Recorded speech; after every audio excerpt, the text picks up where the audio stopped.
Good morning and welcome to another episode of Conversations with Buddy. Just a quick shout out to The Rec for hosting this podcast each week. The Rec, way more than a bowling alley.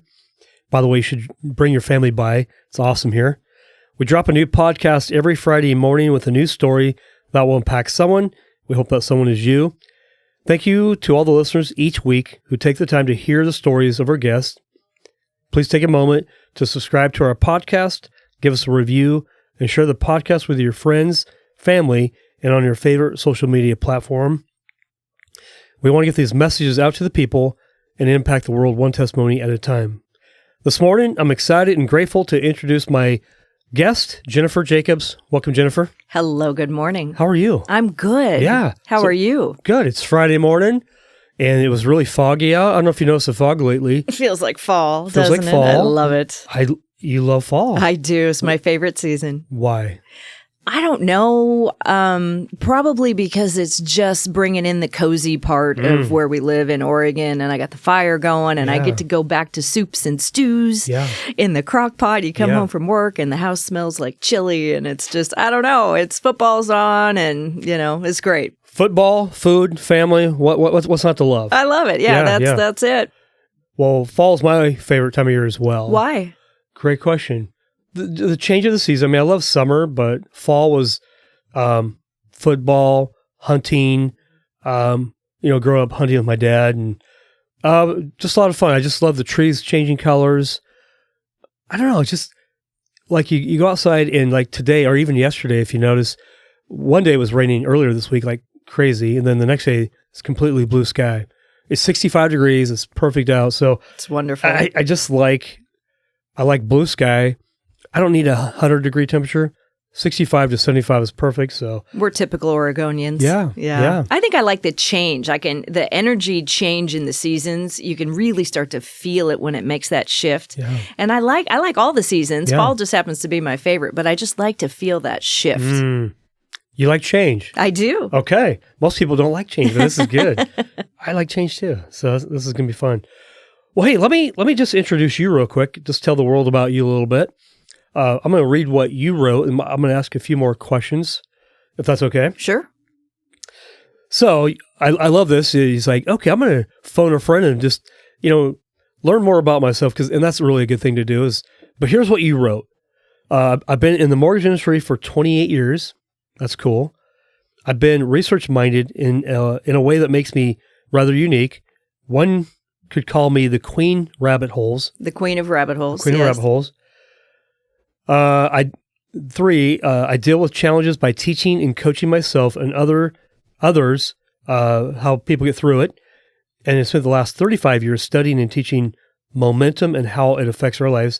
That's going to be an interesting part of our conversation. I like momentum too. This is cool. You were a host on a crypto radio show for 3 years. What was that called? It was called Steam It, and the radio was MSP Waves Radio. But this was your show. Yeah. Okay. Had a 2-hour show called Hacking Mental Performance with a Whip Girl. Okay. WIP, there's no H in my whip. Okay. Love that. So does that mean you're a crypto person? I dabble. You dabble? Yeah. What's your platform that you dabble on? I'm just a typical Bitcoin, Dogecoin a little bit, but in and out of Bitcoin, I find if you just, add $100 a month to your Bitcoin portfolio, it'll get you where you want to go. I like that. Do you do it on Coinbase? I do. Okay. Do you find that's pretty safe? As safe as they can be. and do you have a cold wallet and all that? Oh yeah. That's, we'll talk about that. Okay. And number 5, you have a tremendous passion and love for life that seems to create a high energy presence. And that's probably going to be a big part of our story is why. So I'll come back to that later. You have 2 boys, 25 and 19. Yes. Young men. Yes, they're wonderful. But they're still mom's boys. Oh, God, yes. I love them so much. And do they live locally? They do. My youngest is at OSU campus right now. Go Beavs, come on. Yep, that's right. He's his second year studying bioengineering. And my son is finishing up Arizona State University online, and he is a coach for Willamette University on the defense. Gotcha. He goes to Arizona State University. Does he work at Starbucks? No, he works at Willamette University. Oh, he does that full time. Got it. Okay. And goes to school full time. And he's also a paramedic, so. He's a busy guy. He is. Okay. I'm a magnet to challenges and joy taking on the things that most people won't. That probably has to do with your lending background. Probably. Hard loans and stuff. And then you spent 5 years serving the homeless under Marion Bridge. Yes. Well, cool. Well, let's just dive in a little bit and find out what makes you tick. Well, let's do that. Because you and I had you and Scott Suckling met one day, a month ago? Yes, Scott Suckling is wonderful with World Financial Group. Yep, WFG. Mm-hmm. Ed Milet, I love that guy too. Yes, one of my faves. Yeah.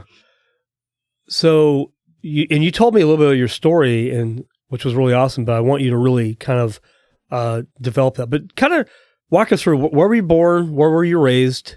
Okay. What was your family like growing up? Mm-hmm. And then we'll get to where you're at today. Sure. I was born right in Salem, Oregon, just East Salem kind of country area out there. And mom was a stay-at-home mom until I was about 13. Dad worked in a warehouse, so we had just enough money. Never more than we needed. I started picking berries when I was 10 years old. Mom did this great thing with me where she was going to teach me responsibility, and she was in her 40s and I was like 10, 11. And we would go to the store and we would pick out a sweater.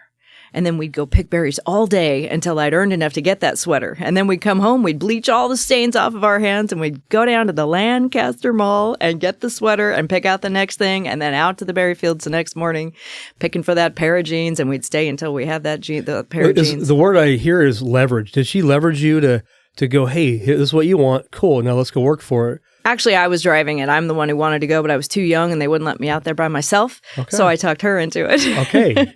But she had the idea of picking out she had this tangible goals are really important to her. And then not waiting, realizing that goal that very night and setting up the next goal. Huge. Probably set me up for a lot of success in life. I bet. Yeah. That's pretty cool. Okay. Yeah. Good. So came through just, high school. I became a loan officer when I was 20. Mm-hmm. And you're 29. I'm 49, but yes, thank you so much. Thank you so much. Not afraid of that number. That's a good number.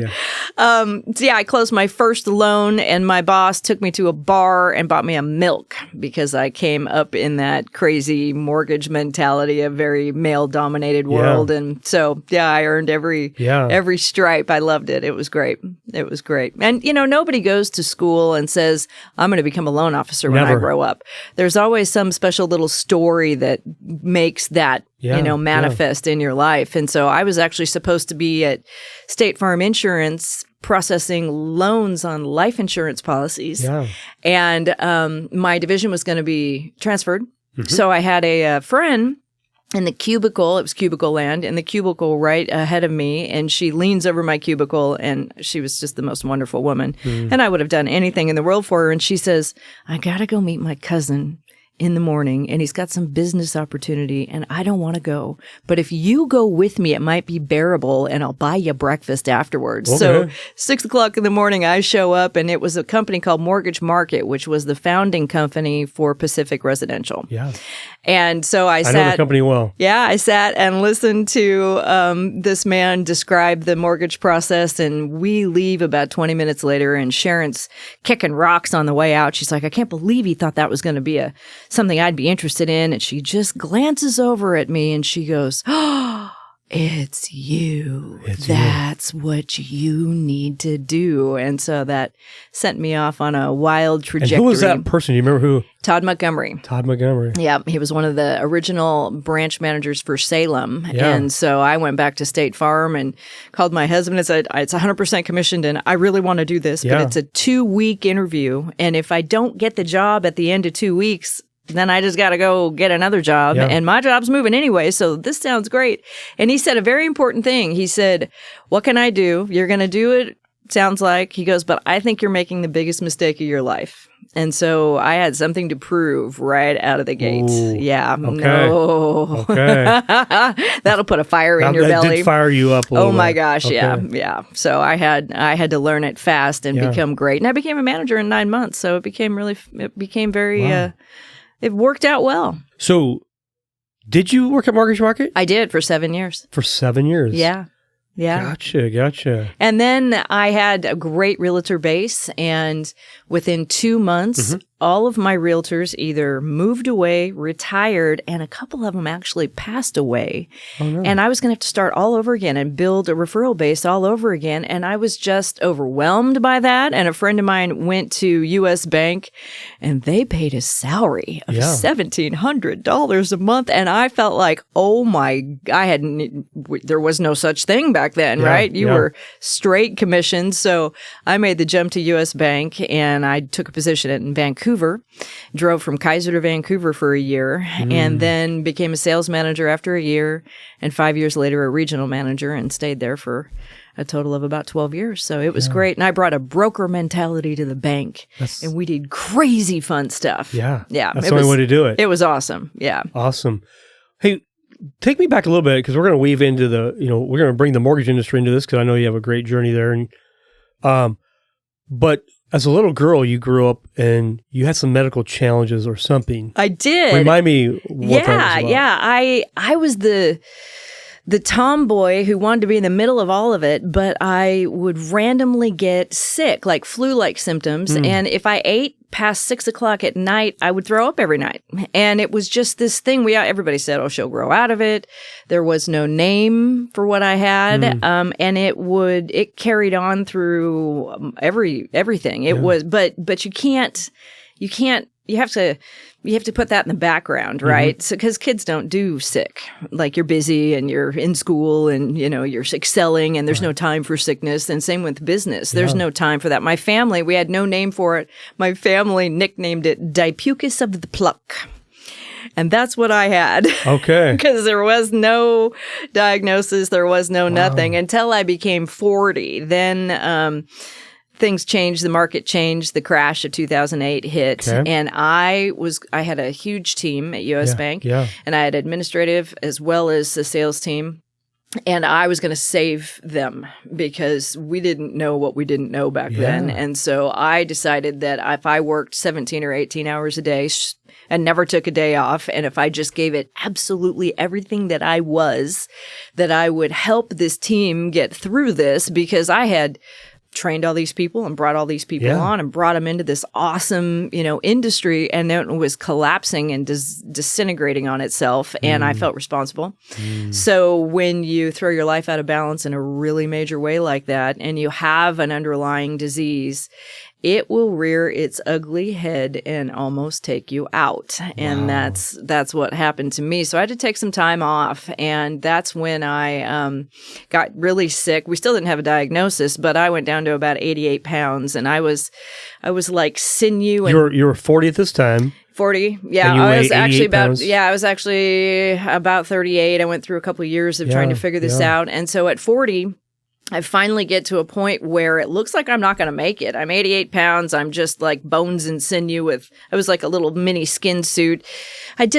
You wouldn't even recognize me. The only thing that sounded like me was my voice. Otherwise, I just was a shell of a human being. And it's funny, when you don't know what's wrong with you, you are constantly focused on going down rabbit holes of what this could be. Maybe it's this, maybe it's that. I should be tested for this. And you go through all the doctors and have all these horrendous tests, right? And still no answers. And then they tell you things like it's all in your head.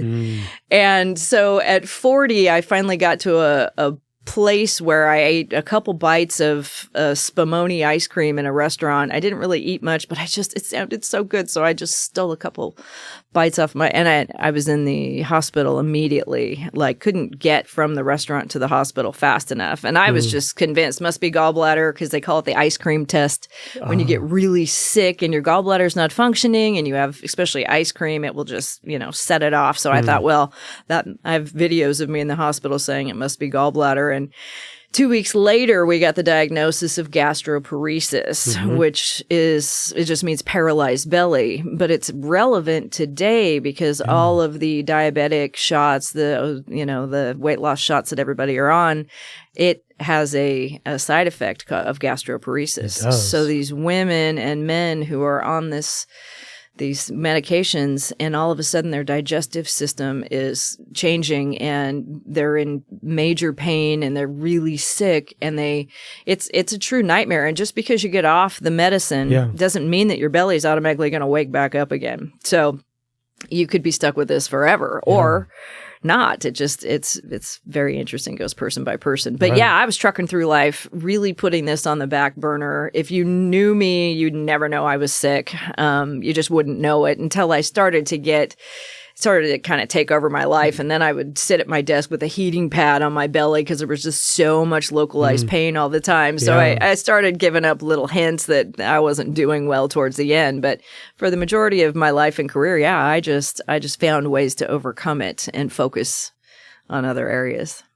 There was a point where when we previously talked, where you were in your bathroom and your kids come home or something. Yeah, tell us that story. Right before I ended up in the hospital, I was I'd been in and out actually of the hospital. You kind of make the rounds, right? When you're not thriving anymore and your body's starting to shut down, there's no way you can't end up in the hospital with stuff. And so what I was told was, you're not eating, you're not thriving in this world anymore, so it's feeding tube and then it's death. And I wasn't about to go down that rabbit hole of feeding tubes and death because I was so young and I had these two kids that were 14 and 8 at the time.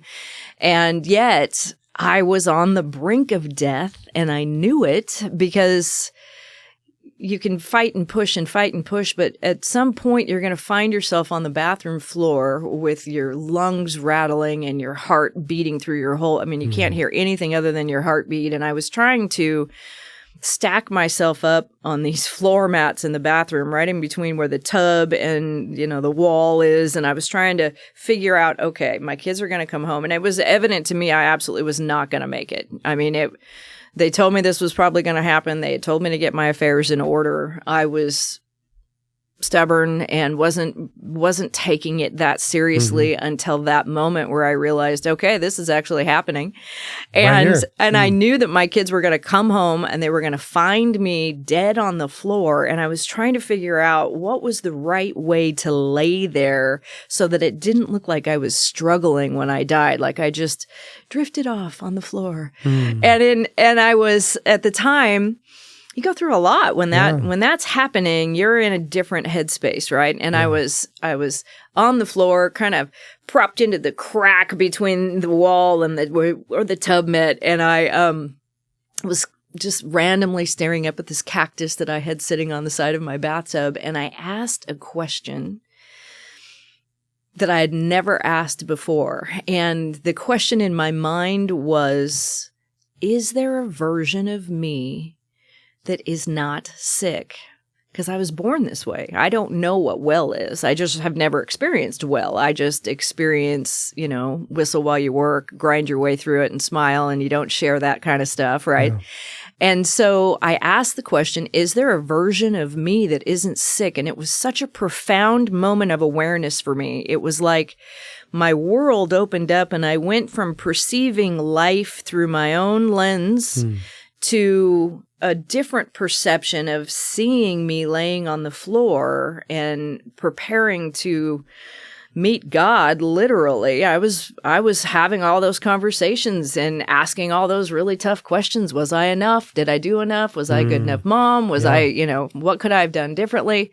And in that moment, when everything just kind of opens up, it was just a resounding, yes, there is a version of you that isn't sick. And it was like I had just this block of internal knowing that dropped into my body and said, you can set this down anytime and choose to be well. You can. Wow. And that, I think that's a big thing with momentum, is I had this momentum of being sick and, yes, hiding it from the general population, because who wants to be around a sick person? And I didn't want my kids to feel like their mom was always sick. So I was just always really up. And it was easier to slide into that mindset than to focus on sick. Because when you focus on sick, you get sicker. It's just how it is. But that's an interesting concept right there. You get more of what you focus on. You really do. Okay. And so when you focus into your illness, you get more of the illness, right? But in that moment, I had this knowing that I could set that momentum down and I could choose to step into wellness. And I just had no idea how to do it, but it sent me to LifeSource and 5 or 6 different books. And I read those books in record time in about 24 hours and read all about some ways that could maybe help my belly wake up, and found a book. It was a bone broth book. I wish the name was coming to me right away. And so I got on some organic bone broth, and within 2 weeks, something woke up. I would take a tablespoon of bone broth and a tablespoon of cream of rice cereal. And that is how I got myself back. And it was once a day. That was all I could process, was just a tablespoon of each once a day. And then 2 or 3 days later, a couple tablespoons. And I just started working my way towards living again. It was a profound and really glorious. I learned more about myself in those moments, I think, than I've ever learned, because you truly can set momentum down in one direction and you can pick up a new momentum, but you have to make that decision. And instead of focusing into what was wrong, I changed my focus into what would a healthy person do, feel, how would they behave, how would they think? And that immediate knowing in my brain was, I can figure this out and I'm going to be just fine. And yeah, I might not feel great today, but tomorrow could be better. And just because I don't feel great today doesn't mean I got to think about it. And so, wow. Yeah. The power of a question, how is there any part of me that is well? That's just a question.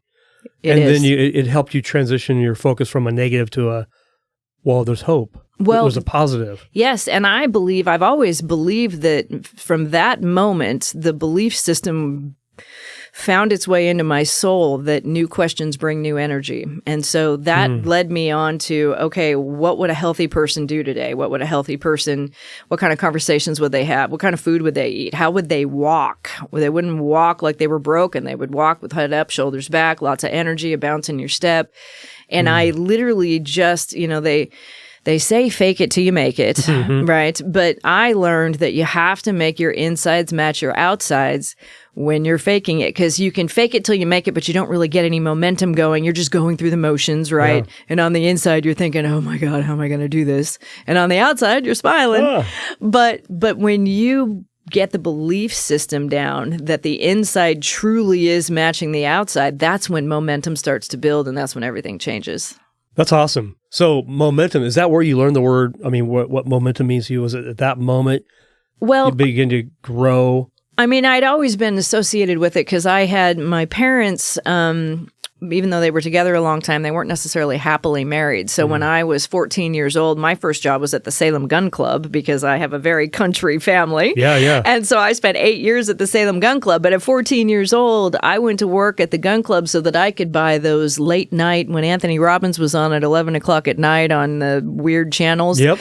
I was the kid saying, Mom, I've got the money. Just call in the credit card. And then Mom and I would listen to Tony Robbins before school in the morning because she was struggling. And I just immediately, as a kid, saw this and thought, okay, there's something I can learn about. Yeah. And so I was, in that world and kind of raised myself with that sort of a mindset, but I didn't embody it. I didn't really, epitomize and walk the walk of what momentum actually meant, moment by moment and breath by breath in my life. So that's deep. It is. It's one so thing fun. It's interesting. I say this a lot, as a parent, you say to your kids, do as I say, not as I do. But in a way, that's hypocrisy. And maybe not walking the walk is a form of hypocrisy. On the inside, doesn't believe what the outside's showing. Yes. And in that, there's like conflict. Yeah, and resistance. And you can't build momentum and really start going with it because you don't believe in what's happening on the outside. It's a lie. And it feels like you're just faking it. And so the term fake it to make it, a lot of people have made a lot of money using that term, and it's viable if you can make the insides match the outsides. But until that happens, you can get resistance going, and although you're acting like everything's great on the outside, you're not really accomplishing what you want to accomplish. And I had 2 boys to raise. Yeah. This wasn't about trying to figure this out. This was, no, I am living and I will figure this out in a way that's perfect for me. And in doing that, when I take some time off from mortgage, because I literally couldn't do it anymore, I instinctively knew that if I could just get my focus off from all this horrible stuff that was happening in my body, that I would probably benefit from that. And so I was coming back from the coast one weekend. We would go for a lot of drives because I couldn't do much else. But when I got really sick, I could roll the window down in the winter and stick my head out the window and get the cold air and kind of get past moments of, extreme pain. And it was just icky. And so I find that if I can coach my way through things, and a lot of times I'm coaching myself, but then it just kind of starts oozing out of me. And so radio station opportunities came up at that time. But I was coming back from the coast and I saw my mom with her church group feeding the homeless underneath the Marion Street Bridge here in Salem. And the whole way, I live in Kaiser, came off the off ramp there. I saw her, and it was November, and she does not like to be cold, and she was down there. And I called her the next morning, and I said, I want to do that, and I know that you do this on Sundays, and I want to do this on Wednesdays. Will you help me? Well, Mom and I are the dynamic duo, so of course, and so. That afternoon, it was a Tuesday afternoon after I kind of made these arrangements with Mom. I thought, well, I'm not really sure how to do this. So I go down to the bridge and there's this woman in the park sitting cross-legged on the ground, just, in a daze, like a lot of them are.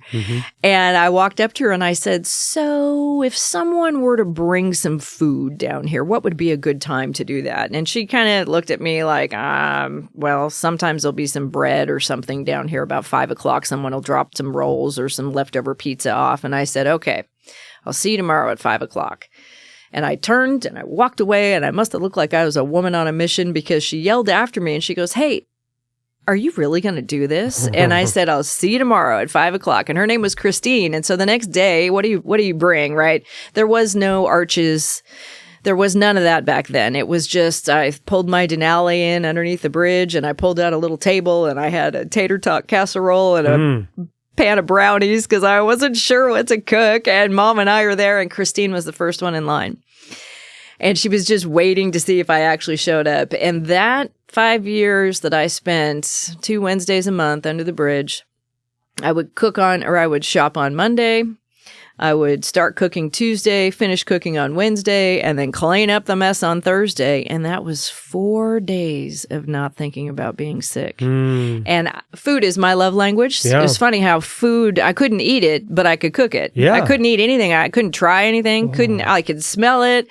I could, go lay down on the kitchen floor while stuff was cooking because I was so sick in the process. But all I was focused on was the love that I was going to share with these people. And a lot of them hadn't, there wasn't a lot of meals back then. And so they were really hungry, and there were stories that came out of that you can't focus on yourself when you're doing that. When you're giving that much love and you're scooping meatballs and stew and mac and cheese and all this delicious food that you made from your heart, and I got my food handler's license and all the stuff just to make sure I was, totally up to snuff. But those moments, I'll never forget them as long as I live. Those people learned how to survive things that I couldn't. It made my situation seem paltry. Yeah. It just did. It gave perspective to your situation. Well, and the interesting thing is there's a lot of drug issues. Yep.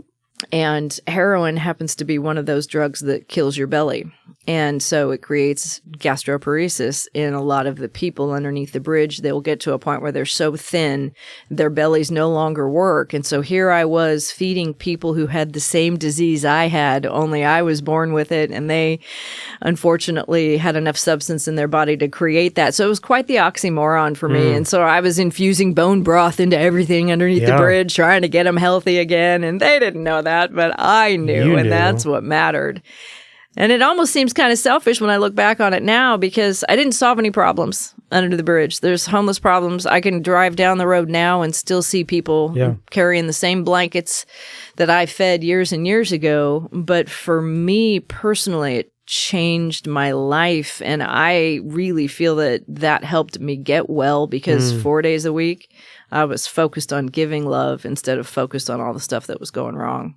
So you asked yourself a question that changed the direction that you were going. It created momentum. Yeah. And you made decisions to only ask the question, what would a healthy person do? But love is what sustained all that, is what it sounds like. 100%. You went to serve people, but in that, it changed you. Well, I had to, you have to flow love. Whether you flow it to yourself, you flow it to someone else, it doesn't matter. They say giving a gift sometimes feels better than receiving, right? Well, I was giving my love just freely, and you have to get in the frequency of love, and you have to be thinking about these people that you're cooking for, and you have to create that momentum, right? And sustain it for 4 days during the week. Mm-hmm. And in doing that, you can't feel love and be resentful about a health issue. You can't flow and feel authentic love and be angry because you don't feel well, or, be just feeling like a victim. I don't succumb to victim thinking ever, just because it's not a match to who I am. Yeah. But you can't focus on feeling bad and flow love at the same time. So I chose to flow love. It's like you can't be angry and smile. That's right. I mean, I'm angry. I'm not going to smile. I can't. Not an authentic smile. Right. Yeah. No. Not an authentic smile. Yeah. This is great. That's just quite a story. So the question for you is, where does God come into your life? Did you know God early on, and how have you developed your relationship with Christ through this process? How does he fit in this whole story? Well, I started as a Catholic. I had an uncle that was a priest, and so I was an altar girl when they allowed girls to be altar girls, and so that was always very present in my life. And when you have a priest in the family and you have holidays, the priest is always running late. My uncle was always running late because he was helping at the church, and we would also serve at the church, and so that became, just kind of part of who I was. But my mom went on kind of a spiritual journey. She went from Catholic and met a husband and became Seventh-day Adventist, which was a great move for her. And she really learned her Bible and got a fantastic relationship with the Lord. I think when you get sick to a place where you think you're going to be meeting the Lord soon, that opens up that conversation pretty significantly. And I've always been a believer, but I wouldn't say that that every step was with Jesus right next to me until I realized that I couldn't do it without him. This was way bigger than me. When I asked the question, is there a version of me that's ever been healthy? The resounding answers, the blocks of thought that were just dropped into my soul was that I was such a small part of the whole.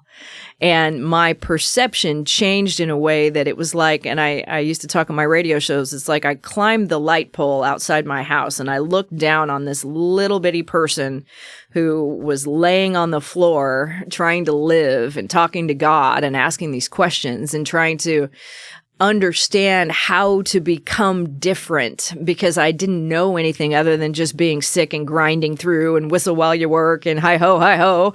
But that only takes you so far. And when death is literally at your door, you become different yourself and your awareness opens up. And I've always been, an empath, but I used to call myself empathetic because I could feel everything, it seemed like. And when that moment on my bathroom floor hit, it was like it was Jesus and me, and there was no other way. It was so evident to me that was, with him, was the only way I was going to figure this out, because I'd been trying to do it on my own for a long time and I was just getting sicker and sicker and sicker. So when you opened the door and you firmly have him next to you every step of the way, I just had some mantras in my head. And I don't know, have you ever heard of Ho'oponopono? Have you ever heard of that?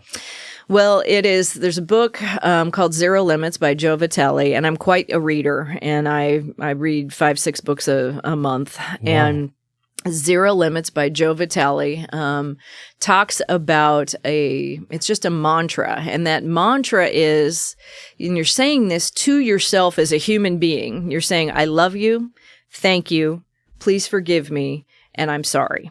And you can say those words any way you want. I love you, thank you, I'm sorry, please forgive me, I love you. And I'm saying it to the body, the skin suit that is Jen, right? Mm-hmm. Because I'm here on this earth trying to come through this, trying to do this, trying to put one foot in front of the other and be this mom and not have my kids raised by the sick lady and always feeling like, they had a different upbringing because mom had this thing, even though mom was also this little powerhouse at work and, really trying to teach these great lessons to them. My kids were raised with, I love you, I'm sorry, please forgive me, thank you. And that is said to me as a person. You say it to yourself in just thanking yourself and loving yourself for being here on this earth and going through these motions, even though we know so little about why we're here and what our true purpose is and how Jesus wants to work within us, right? But if we can, that was my connection to the Lord. And I'm just praying all day long, especially when you're really trying to live, prayer becomes just what you live by, right? But this mantra of, and I would just say, thank you for helping me, Jesus. And a lot of times I'd be thinking, I love you, I'm sorry, as I'm talking to him, because I've done so many things wrong, right? We're all sinners and I've done so many things wrong, and just wanting the connection with the Lord in every breath, because I didn't know how many breaths I had. It was just the only way. It was great. It was the moment that changed it all for me.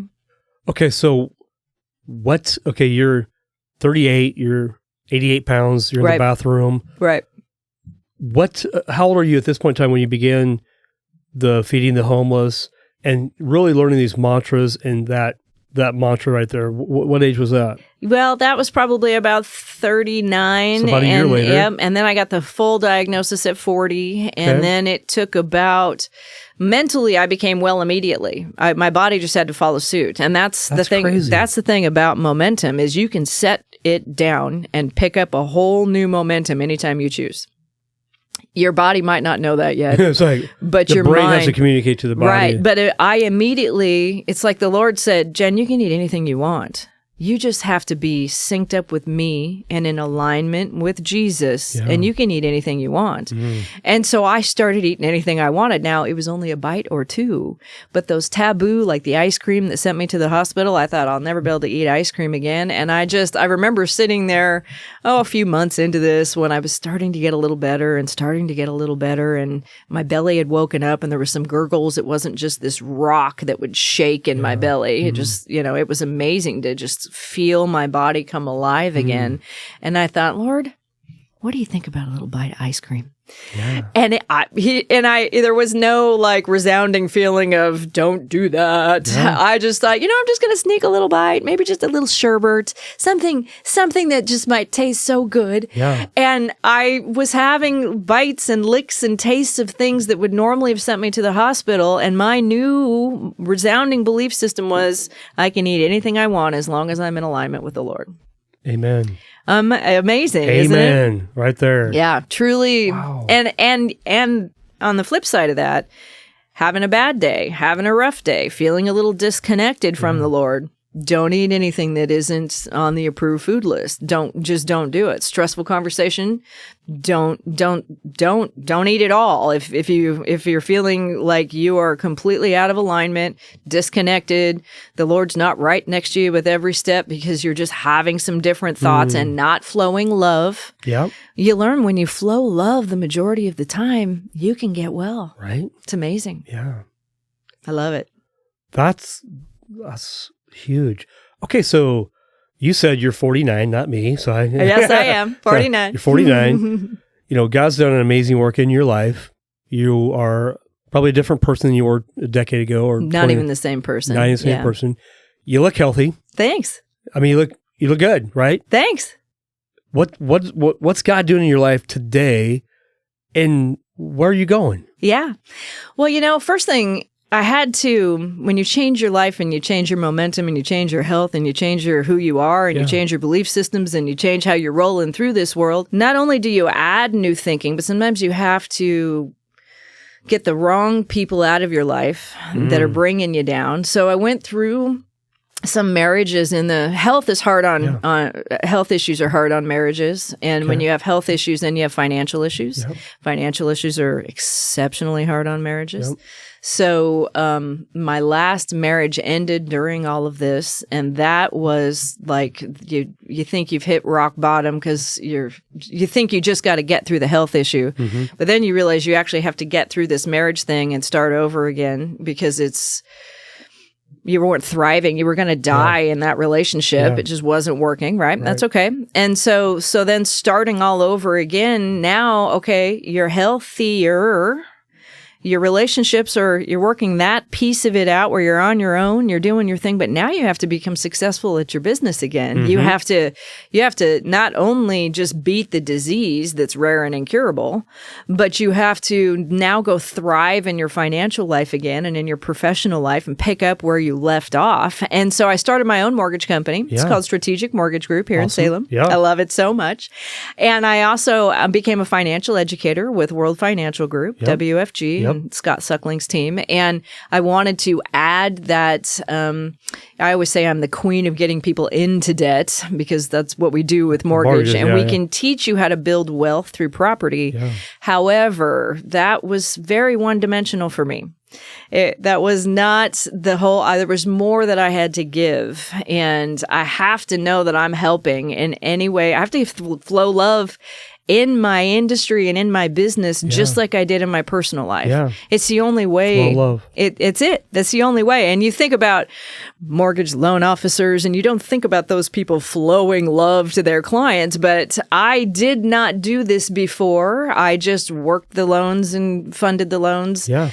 Now my heart and soul is in every transaction. And knowing that I'm also a financial educator as they are making these big decisions, I now have the knowledge to help people really set up their life for generational wealth. Wow. And property is one aspect of that, but there's so many other aspects that I just didn't know about. I didn't have that knowledge. And it's a fun adventure we go on as we live this life because we have so much knowledge that we have to gain over our adult lives to figure out who we are, do the work on ourselves. Yep. Do the work on our thinking, take a really good look at the different areas of momentum that we have in our life and what's working for us and what isn't, and then be brave enough to look right at what isn't working and ask a new question and step into a new behavior. It's amazing. That is amazing. Ask a new question and step into a new behavior. And you can just set that old momentum down. You have an issue with your wife. You guys, there's this one area you can't talk about, right? Because every time it comes up, you feel one way, she feels another way, and you just don't get anywhere. Yep. Well, and that's just always exists, right? And I learned that you can just set that down. You can just set that down. That's a marriage lesson. So yeah, you can just set that down. You can literally let that go and simply focus on how you want it to be and spend time in your mind's eye creating how you want it to be. And every time that old momentum wants to creep in, it's just a decision to say, I set that down. I'm focused over here now. It's not this big, I'm never going to say that again. No, you don't have to go there. Right. You just, in a very easy way, you're just going to set that down. And you can set that down anytime you want. Yep. And I say that to myself all the time. Jen, you're feeling some sort of way. Well, set that down. You can set that down anytime you want. You're speaking to yourself like, hey, I gotta eat my own cooking. I gotta talk to yourself all day. You talk to Jesus all day, right? Yeah, right? Talk to yourself all day long. Our perception in life is we're narrating our life to us all the time, right? Oh, there's so-and-so. Oh, my God, remember to do this. Oh, don't forget to stop at the store. Oh, she just kind of looked at you weird, but I don't worry about that. Like you're narrating. You can change that voice, that narration, anytime you want. Anytime. That's a good lesson for us to learn because we talk to ourselves more than anybody else. Mm-hmm. And most of the thoughts and things we think about, I bet you are not positive. They're mostly negative. Would you agree on that? Yeah, it's a commentary. And the interesting thing is that, we think between 50 and 60,000 thoughts a day. It's crazy. And 98% of the thoughts that we had yesterday and last week, we're going to think today and tomorrow. And so that's why our lives and our momentum of where we're going stays very rooted. And because we're thinking the same thoughts we were thinking yesterday. It is. But new questions change that. New questions change that. Yes. That's such a good takeaway. This is going to be powerful. It's going to change people. I just love it so much. It really is. I mean, I see what God's done in your life, but he gave you the ability to ask a new question. God gave us that ability. Drop that block of thought right into my soul, and I was able to just have the question and present the question in my mind in the most authentic, most vulnerable state. And that authenticity and that vulnerability, you know, in the business world, being vulnerable isn't really great. I've learned that being vulnerable now is my biggest gift. It's a great gift. It is. Be vulnerable. Yeah. And it's, you know, it's hard, especially if you're a dude. Being vulnerable isn't cool. Like, yeah, guys, pay attention here, guys. Being vulnerable isn't cool. But the minute you become vulnerable with your wife and you just drop the resistance and you drop the dude stuff, right? You just say, okay, honey, here's how I'm feeling. I love you so much. This is what my heart's telling me right now. That's some great words right there. Let me tell you my heart. That is how you open the door to vulnerability. And I say that to my clients. They say, Jen, should we lock today? And I just take a minute because I got the Lord right next to me every day, right? Here. And let me tell you my heart. If this was my loan, here's what I would do, and this is why. And I'm not just saying that. I mean it. It's Lord. Like, my soul is really involved in every breath now. It's a great thing. You're a new person. I am. Wow. This has been really inspiring. One of my favorite podcasts of all time. Wow. Well, really? This has just been, what a blessing to come talk to you today about this. It was funny how Scott goes, hey, you know, meet this Jennifer lady. And we know of each other, but we really don't know each other. We ran in the same circles, but yet we never landed in never land in each other's lives, which is interesting, isn't it? And now the moment was right. But God in his divine purpose, his love, Scott introduced you and I, and here we are doing a podcast. And I think your words of wisdom, it did come out of pain. Yeah. But what God has done is transformed you, and it's going to really affect people. It's going to be amazing. Well, it certainly affected me, and I feel really blessed to have. I wouldn't change it. You know, people say they've gone through tough stuff, and they're like, I wouldn't change anything. I wouldn't either.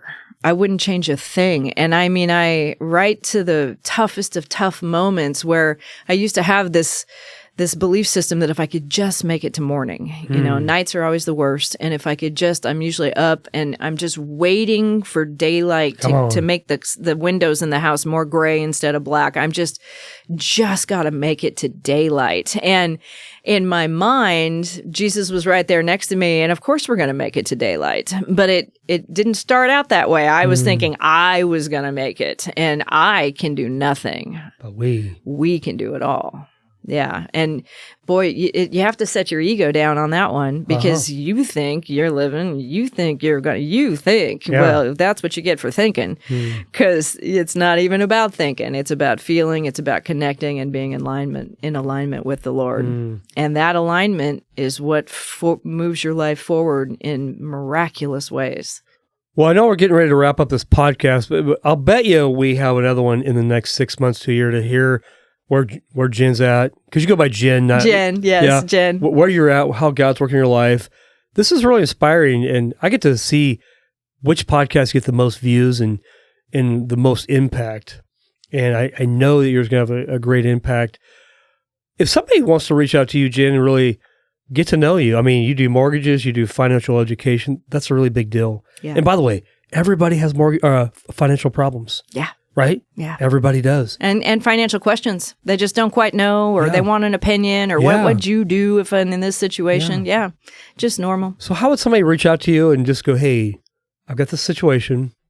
How would they contact you to get a hold of you? Yeah. Well, my work email address is the one I'm checking all the time. So that'd probably be the best, which is Jennifer@strategicmortgagegroup.com. Okay.